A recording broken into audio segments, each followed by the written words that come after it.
kelompok 5. Di sini kami akan menjelaskan materi tentang dampak negatif dari informatika, yaitu masalah privacy. Di sini nama saya Zaskia Suciwati. Nama saya Oktavia Ramadhani. Nama saya Anissa Aulia. Nama saya Tommy Zulfikar. Saya Zakia Salsabila. Saya Anjuk Francisco Simbolon. Dan kami dari kelompok 5. Selamat menyaksikan. Pengertian dari masalah privacy. Masalah privacy adalah kondisi di mana ketika data pribadi seseorang tersimpan secara digital dan beresiko untuk disalahgunakan, diakses tanpa izin, atau bahkan tersebar ke pihak lainnya. Masalah privacy ini muncul karena kebanyakan aktivitas manusia seperti sekolah, hiburan, belanja, bahkan layanan pemerintah menggunakan teknologi dan internet yang mengumpulkan informasi penggunanya. Selanjutnya ada contoh dari data pribadi yang rentan terkena masalah privacy. Yang pertama ada nama lengkap, alamat dan nomor telepon. Yang kedua ada foto, suara, dan video. Yang ketiga ada lokasi GPS. Yang keempat ada riwayat pencarian internet.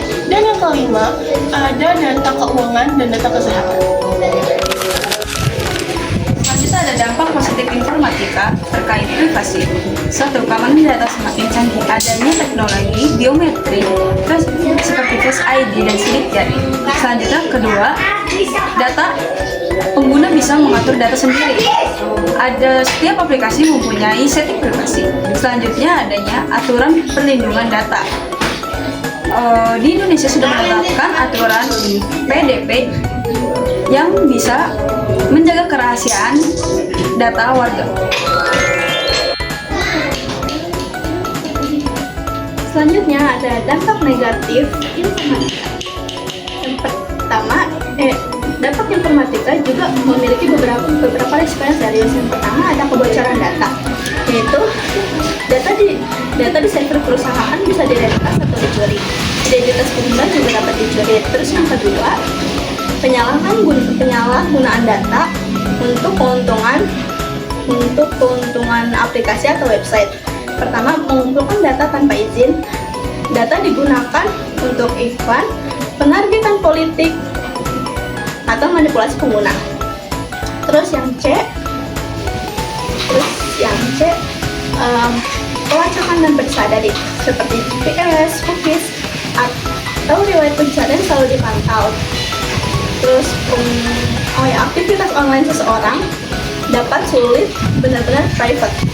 Terus yang D, oversharing di media sosial. Pengguna dapat menyebarkan data secara sadar tetapi berlebihan. Terus menyebabkan stalking dan doxing.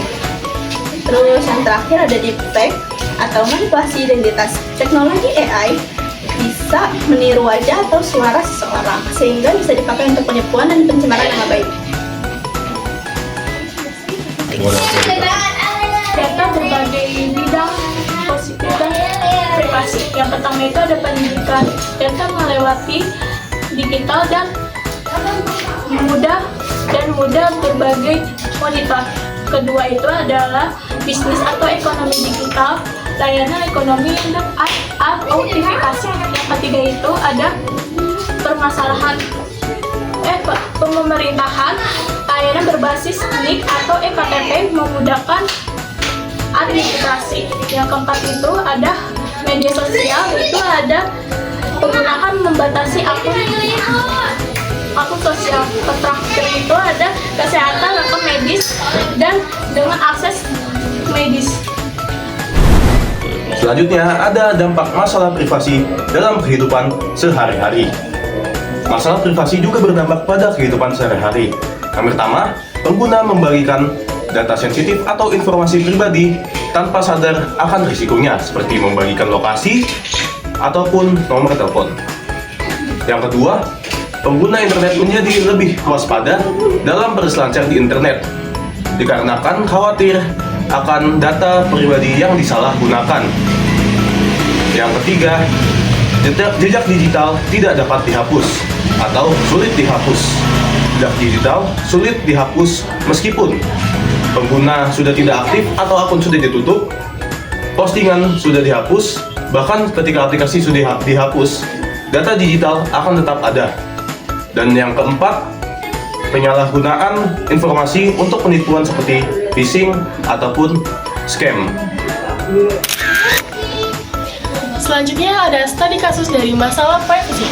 Kelompok kami mengambil kasus yang baru-baru saja terjadi, yaitu kasus dari Julia Prestini atau Jule, seorang selebgram Indonesia yang menjadi sorotan karena fotonya yang tanpa hijab bersama dengan seorang laki-laki bernama Safi Ramadan tersebar di media sosial di tengah proses perceraiannya dengan suaminya yaitu Nadif. Foto yang viral itu memicu isu perselingkuhan dan perbincangan luas di media sosial karena sebelumnya Julia dikenal sebagai konten kreator yang berhijab dan religius. Sumber dari kasus ini dari celebrityofezan.com. Selanjutnya ada kesimpulan. Masalah privasi muncul karena semakin banyak data pribadi warga yang tersimpan dan tersebar melalui teknologi digital. Meskipun informatika memberikan banyak kemudahan dan perlindungan, seperti perlindungan data yang semakin kuat dan pengaturan privasi yang dapat diatur oleh pengguna itu sendiri, risiko penyalahgunaan data tetap besar, seperti kebocoran privasi, pelacakan tanpa izin, hingga penipuan dan manipulasi identitas, menunjukkan bahwa privasi harus menjadi perhatian utama di era modern. Karena itu, perlindungan privasi bukan hanya tanggung jawab pengguna, tetapi juga pemerintah, sekolah, perusahaan, dan semua pihak yang mengelola data digital. Dengan menjaga keamanan, menaati aturan, dan berhati-hati membagikan informasi, masyarakat dapat memanfaatkan teknologi tanpa mengorbankan hak privasi mereka. Oke, sekian dari kelompok kami. Kurang lebih mohon maaf. Wassalamualaikum warahmatullahi